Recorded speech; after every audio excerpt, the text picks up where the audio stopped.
Stage 4 మోకాళ్ల అరుగుదలకి నొప్పి లేకుండా కీళ్ల మార్పిడి ఆపరేషన్ చేయబడును. Doctor Ramesh Gajula, endoscopic spine ortho surgeon and pain physician, పెనిషియా spine pain ortho and sleep centre, Uppal, Hyderabad. హృదయ విదారకమైన సంఘటన మంచిర్యాల జిల్లాలో అందరిని కలిచివేస్తున్న ఘటన. అదే పవన్ కుమార్ జ్వరంతో చనిపోవడం. వార్త చదవడానికి కూడా ఇబ్బందికరంగా ఉన్న ఈ సమయంలో ఈ అంశం సమాజానికి తెలవాలి కాబట్టి చూపెట్టే ప్రయత్నం చేస్తున్నాం. ప్రస్తుతం మనం మంచిర్యాల జిల్లా రాజీవ్ నగర్లో ఉన్నాం. రాజీవ్ నగర్లో పరిస్థితి ఒక కుటుంబ యథార్థ గాథను చూపెట్టే ప్రయత్నమే ఈ ప్రయత్నం. అయితే ప్రస్తుతం చక్రవర్తి ఇంటి వద్దనే ఉన్నాం. ఇదే చక్రవర్తి ఇల్లు. బాగా పేదరికం నుంచి అంచెలంచెలుగా చదువుకొని కష్టపడి తను పని చేసుకునేవాడు.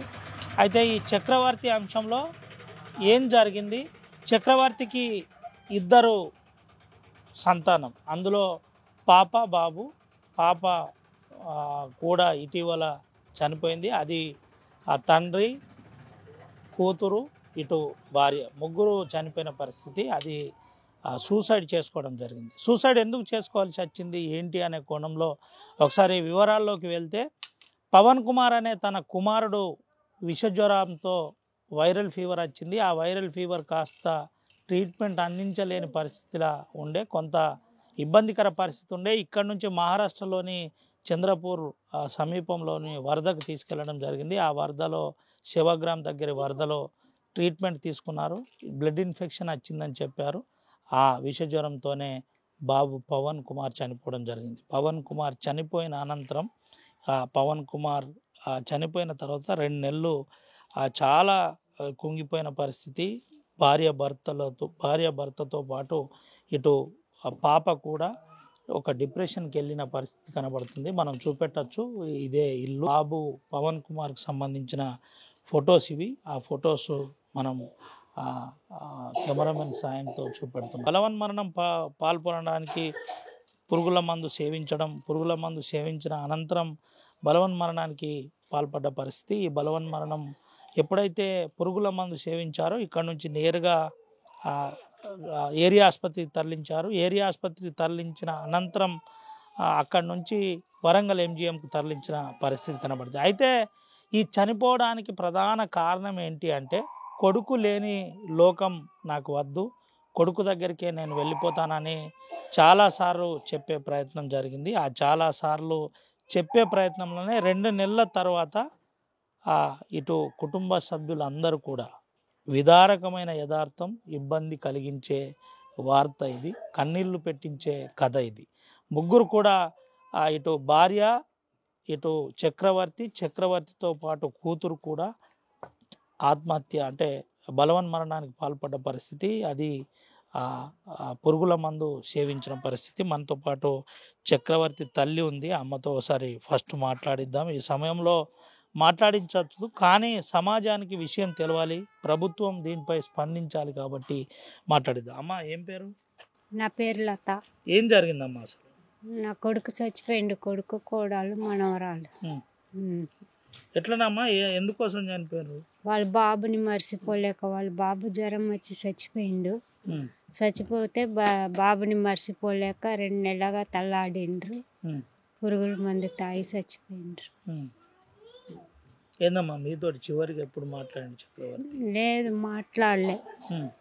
ఆదివారం సాయంత్రం నేను నా బిడ్డ ఇంటికి పోయినా, ఆడ ఉండి ఫోన్ చేస్తే అప్పుడు మాట్లాడిండు. ఏమన్నాడమ్మా చివరిగా? ఏం చేస్తున్నారా, తిన్నావారా అంటే, ఇంకా లేదమ్మా, ఇంకా తింటా, ఇప్పుడే బండి పెట్టినా, ఇప్పుడే వచ్చినా, తింటా అన్నాడు. అంతే ఇంకేం. ఏం చేసేదమ్మా చక్రవర్తి? ఏం చేసేటోడు? ఆటో నడిపేటోడు. అంటే ఆటోనే జీవనాధారమా? ఆటోనే జీవనాధారం. పిల్లలు ఏం చదివేటోళ్ళు? చక్రవర్తి బాబు పవన్ గాని? పవన్ గారు 6వ తరగతి, పాప 5. ఏం పేరు పాప పేరు? డిసిత. మీకెప్పుడు తెలిసిందమ్మా ఇట్లా అంటే పురుగుల మందు సేవించారు, బలవన్మరణానికి పాల్పడ్డారు? నేను నా బిడ్డ ఇంటికి పోయినా. నా బిడ్డ ఆదివారం ఇంటికన్నా ఉండమ్మా, రేపు పోతూ అని అక్కడనే ఆపుకున్నది. ఆడనే ఉన్నా. మళ్ళీ 1:30కి ఈడ ఉండి నాకు అక్కడికి ఫోన్ వచ్చింది, ఇట్లా అది గడ్డి మందు తాగిండు చక్రి, నీ కోడళ్ళు నీ మనవరాలు తాగిండ్రు, గవర్నమెంట్ హాస్పిటల్కి తీసుకుపోతున్నాం రమ్మని వాళ్ళ అన్న ఫోన్ చేసిండు. నా కోడలు వాళ్ళ అన్న ఫోన్ చేస్తే మేము 1:30కి గవర్నమెంట్ హాస్పిటల్కి వెళ్ళిపోయినాం. అక్కడ వెళ్ళిపోయే వరకు ఎందుకు ఇట్లా చేసినవారు అని అంటే, నా కొడుకుని మర్చిపోను, మా వల్ల అయితలేవు. ముగ్గురు కూడా అంటే పాప ఉండి నువ్వెందుకు తాగినవే వాళ్ళు పోతా అంటే, ఇగో మా అమ్మ నాన్న మేము అన్నయ్య దగ్గర పోతున్నాం, నువ్వు కూడా వస్తావా అని అంటే, అత్త అని తాగినా అని అంటాను.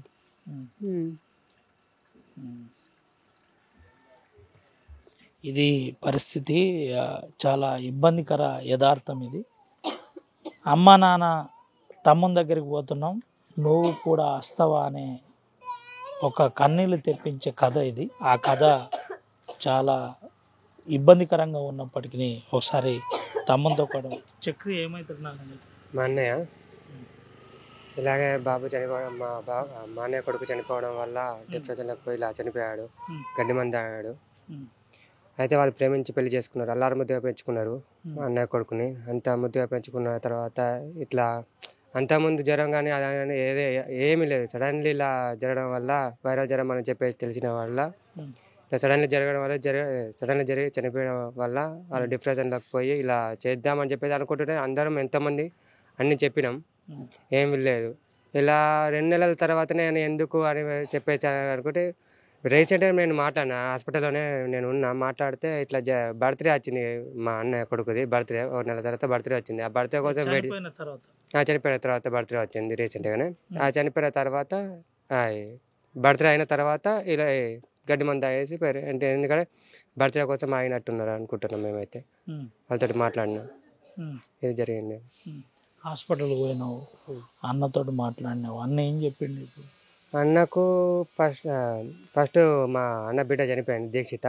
చనిపోయిన తర్వాత అక్కడ నుంచి అన్నకు సీరియస్, ముగ్గురికి సీరియస్ ఉన్నది. ముగ్గురు సీరియస్ అయిన తర్వాత మా అన్న బిడ్డ చనిపోయిన తర్వాత బిడ్డ కోసం అని చెప్పేసి అక్కడ నుంచి ఎంజిఎం హాస్పిటల్ నుంచి వెళ్ళి అంబులెన్స్లోనే ఇక్కడికి వచ్చాడు. ఇక్కడికి వచ్చేసి మళ్ళా వాళ్ళ మా అన్న కొడుకు పక్కనే ఉండాలని చెప్పేసి పక్కనే తీసేసి అక్కడనే కార్యక్రమం మొత్తం జరిపించిన తర్వాత మళ్ళీ మా అన్నయ్య అదే అంబులెన్స్లోనే మేము మళ్ళీ రిటర్న్ వెళ్ళిపోయినాం. ఎంత చెప్పినా వినలేదు, నేను రాస్తా అని చెప్పేసి వచ్చిన తర్వాత మళ్ళీ పోయి ట్రీట్మెంట్ చేయించుకుందాం అనే వరకు ఒకరోజు తెల్లారి 10 తారీఖు రాత్రి 10:30 వరకు 10:46 మా వదిన చనిపోవడం జరిగింది. చనిపోయిన తర్వాత మళ్ళీ అంత బాగానే సీరియస్ డయాలసిస్ చేయాలన్నారు. అన్న తర్వాత అయినా కూడా ఆ రోజు అప్పుడే ఉన్నది, అయినా కూడా మా అన్న మా వదిన కోసం అని చెప్పేసి మళ్ళీ ఇక్కడికి వచ్చిండు.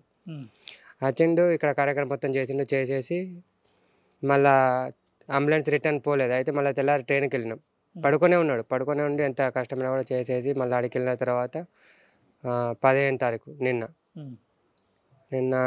పొద్దుగాల మార్నింగ్ ఒక 6:10 వరకు మా అన్నయ్య కూడా మరణించండి. ఒక డయాలసిస్ అయింది, తర్వాత మళ్ళీ చనిపోయింది ఇక మార్నింగ్. ఇంకోటి డయాలసిస్ పంపిస్తా అన్న తర్వాత దాన్ని తట్టుకుంటారో లేడో అని చెప్పేసి ఏఎంసీకి పోయిన తర్వాత తెల్లారి మార్నింగ్ చనిపోయింది. ఏమన్నా చెప్పిండా మీతోటి చివరిగా? ఏం మాటలు రాదు, అంటే ఊపిరి అనేది వెళ్తలేదు, వెళ్ళేసరికి ఏం మాట్లాడలేదు, ఏం కూడా చెప్పలేదు. ఏంటి అంటే హాస్పిటల్లో చక్రవర్తి పురుగుల మందు సేవించిన తర్వాత మంచిర్యాల హాస్పిటల్లో మీతో ఏమని మాట్లాడింది? మంచిర్యాల హాస్పిటల్లో మాట్లాడింది అయితే దీనికైతే విరుగుడు లేదు, ట్రీట్మెంట్ లేదు అని చెప్పేసి మాట్లాడారు. ఇక్కడ అదే మాట్లాడారు, అక్కడ కూడా అదే ఎంజిఎంలో కూడా అదే ప్రతి ఒక్కరు అదే చెప్పారు. అక్కడ కూడా ట్రీట్మెంట్ లేదు అని చెప్పేసే వరకు మాకు ఏం చేయాలి అర్థం కాక అక్కడి నుంచి ఎక్కడికి పోయినా కూడా లేదు అన్నారు.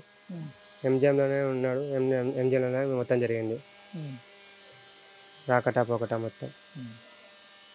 ఏంటి మరి అంటే తర్వాత నిన్న చనిపోయే ముందు ఏమన్నా మీతో మాట్లాడే ప్రయత్నం జరిగిందా? ఒక 2 రోజుల ముందు? 2 రోజుల ముందు అంటే మాట్లాడేది లేదు, మెల్ల అంటే గొంతు మొత్తం పుండ్లా ఉడికి మాట్లాడేది రాలేదు. అంటే మెల్ల మాట్లాడు, ఆ మాట కూడా సాయిగా చేసాడు లాస్ట్కి వచ్చే వరకు. అందుకోసమని అలా జరిగింది, ఏం మాట్లాడలేకపోయాడు. పాప ఏమన్నా హాస్పిటల్లో ఉన్నప్పుడు మీతో మాట్లాడిందా? పాప అంటే ఇప్పుడు మందాయి నీళ్ళు అనేది ఒక రోజు తాగొద్దని చెప్పేది, ఓన్లీ నాకు దూపు అవుతుంది, నీళ్ళు ఇవ్వండి అది అని చెప్పేసి మాట్లాడింది. కానీ మేము ఇవ్వలేకపోయినాం నీళ్ళు, డాక్టర్లు ఇవ్వకన్నారు. అదే బాగా బాధ బాధ అనిపిస్తుంది. ఏం పేరు పాప పేరు? దీక్షిత. ఏంది దీక్షిత? నేను కూడా తమ్ముని దగ్గరికి అన్న దగ్గరికి పోతున్నా అని చెప్పిందట, నిజమేనా? అవును. అయితే అన్న వీళ్ళు తాగారు. వీళ్ళు ఏమనుకున్నారు అంటే మళ్ళీ నా తర్వాత మా ఇద్దరం పోయిన తర్వాత ఒక బిడ్డ మాత్రం ఉండి ఏం చేస్తే ఎలా అంటే ఎట్లా బతుకుతాయి? ఒకరోజు చూస్తే 2 చూస్తే ఇంకో రోజు ఎవరికైనా ఎప్పుడైనా కోపం రావాల్సిందే కదా. మళ్ళీ మా బిడ్డ మాత్రం ఎందుకు ఇలా జరగాలని చెప్పేసి వాళ్ళ బాధ వాళ్ళ ముగ్గురు కలిసి తాగడం అయింది. ఎవరు చూడలేరు అని చెప్పేసి వాళ్ళ బాధ అనుకొని వాళ్ళు ఇట్లా చేస్తారు. ఆటో ఓన్ ఆటో ఉండేనా ఎట్లా? ఓన్ ఆటో ఉండే, ఇప్పుడు ఓన్ ఆటో లేదు. ఇక్కడే ఉండేది రెగ్యులర్గా? ఇన్నే ఉండేదా? రెగ్యులర్ ఇక్కడనే ఉండేది, ఇక్కడనే ఉంటారు వాళ్ళు. ఇది పరిస్థితి. చాలా ఇబ్బందికర అంశం ఇది. అంటే ఇలాంటి యథార్థ సంఘటనలు ఉంటాయా అని కూడా కొంత ఆలోచిస్తారు. కానీ ఇదే చక్రవర్తి ఇల్లు, దినసరిగా తను ఆటో నడుపుకునేది. ఇలాంటి అంశం అంతా కూడా అందరినీ కలిచివేస్తుంది. ఆ ఇంటి దగ్గరలో ఉన్న కొంతమందితో కూడా మాట్లాడించే ప్రయత్నం చేద్దాం. అమ్మ తెలుసా మీకు చక్రవర్తి? తెలిసి ఎట్లుండేదమ్మా? అందరితో మంచిగా మాట్లాడతాడు, ఎవరు జోలికి పోవడు, మంచి మనిషి. ఎవరో పల్లతన చోళ్ళు ఎవరే మాట్లాడాడు. అట్లా ఉండేవాడు, ఇట్లా చేసుకుంటాడు. ఏం చేసేది ఉంది? ఆ పిల్లల వాడ వదిలిపెట్టిపోయిందా, అది పేరునాలని చెబుతుంది. అది పిల్లలు కూడా వదిలిపెట్టకుండా తీసుకెళ్ళారు. ఒకసారి ఇంకో అమ్మ ఇంటి ముందే ఉంది, అమ్మతో మాట్లాడిద్దాం. అమ్మ, చక్రవర్తి మంచి కొడుకు, మంచోడు నాన్న. అబ్బాయి సూపర్ మనిషి. ఆయనతో మనిషి ఎక్కడ దొరకడు నాన్న. పాపం మస్తు పిల్లలకి ఒక మాట అన్నాడు, కొట్లాడ పంచాద ఏముండే. పొద్దుగా లేస్తే ఆటో పెడతాడు, వస్తాడు, ఇంత తింటాడు, వెళ్ళిపోతాడు. ఆ పిల్లగాడిని తట్టుకోలేకనే అలా పని చేశారు. పిల్లగాడు మంచిగా ఇంత ఎత్తుంటాడు. దోస్తు తండ్రిని దోస్తు అని పిలుస్తూ ఉంటాడు ఎప్పటికీ. ఆ పిల్లగాడు వల్లనే వాళ్ళు అట్లా అయ్యారు. వాళ్ళకి ఏ బాధ లేదు. వాళ్ళకు అంటే చనిపోయిన తర్వాత చాలా డిప్రెషన్లోకి వెళ్ళిపోయినామా అందరూ? అందరు అట్లా. ఫస్ట్ అబ్బాయి చచ్చిపోయాడు. అబ్బాయి పోయినాకనే వీళ్ళ ముగ్గురు ఏం మాట్లాడుకోరు అది మనము తెలియదు కనుక ఇక్కడనే వీళ్ళ ఇంట్లోనే మాట్లాడుకొని వాళ్ళు ఎప్పుడు తాగిరు కూడా మనకు తెలియదు. చిన్నపిల్ల వచ్చి వీడ కక్కుతా ఉంటే ఎందుకు కక్కుతుందంటే ఇట్లా మందు తాగినామని చెప్పింది పాప. ఇక అందరు కాలం మేనమామ వచ్చి తీసుకొని పోయిన హాస్పిటల్. ఇక అదే ముఖం సార్ మేము మరో చూడలే, నిన్న చూసిన చచ్చిపోయినాక. ఎట్లుండేదమ్మా? అంటే ఈ అందరితోటి కలివిడిగా ఉండేదా లేదంటే? కలువలి మంచిగా ఉంటాడు అబ్బాయి. కొట్లాట అన్న అబ్బాయి అసలు అబ్బాయి మంచిరాలే లేడు. అసలు అబ్బాయి అయినా మంచోడు. తాగుడు వీగుడు ఏం సోకులు లేవు ఆయనకు. ఆయనకు పెళ్ళమే ముఖ్యం, ఆయనకు పిల్లలు అంతే. ఇది పరిస్థితి. చాలా విదారకమైన యథార్థం. చక్రవర్తి ప్రవర్తన పరంగా కూడా మంచి వ్యక్తి. తనకు ఎటువంటి చెడు అలవాట్లు లేవు. వ్యసనాలకు ఎప్పుడు కూడా తను దూరంగా ఉండే వ్యక్తి అని చెబుతున్న పరిస్థితి. భార్యతో పాటు ఇటు పాప కావచ్చు, అదేవిధంగా పవన్ కొడుకు కావచ్చు, వీళ్ళంతా కూడా మంచి వ్యక్తులు. వీళ్ళకు ఎప్పుడు కూడా ఒక క్రమశిక్షణబద్ధంగా ఈ ప్రాంతంలో ఉండేవాళ్ళని చెబుతున్న పరిస్థితి. అయితే ఈ అంశం ఇప్పుడు జిల్లాలో హాట్ టాపిక్గా మారిన పరిస్థితి. ఒకే కుటుంబం నుంచి వరుసగా అంటే ముగ్గురు చనిపోవడం, అది బలవన్మరణానికి పాల్పడడం ఈ అంశంలో చాలా కలిచివేస్తున్న పరిస్థితి కనబడింది. వాడలో కూడా, రాజీవ్ నగర్లో కూడా ఇలాంటి యథార్థం మేము ఎప్పుడు చూడలేదని చెబుతున్న పరిస్థితి కనబడుతుంది.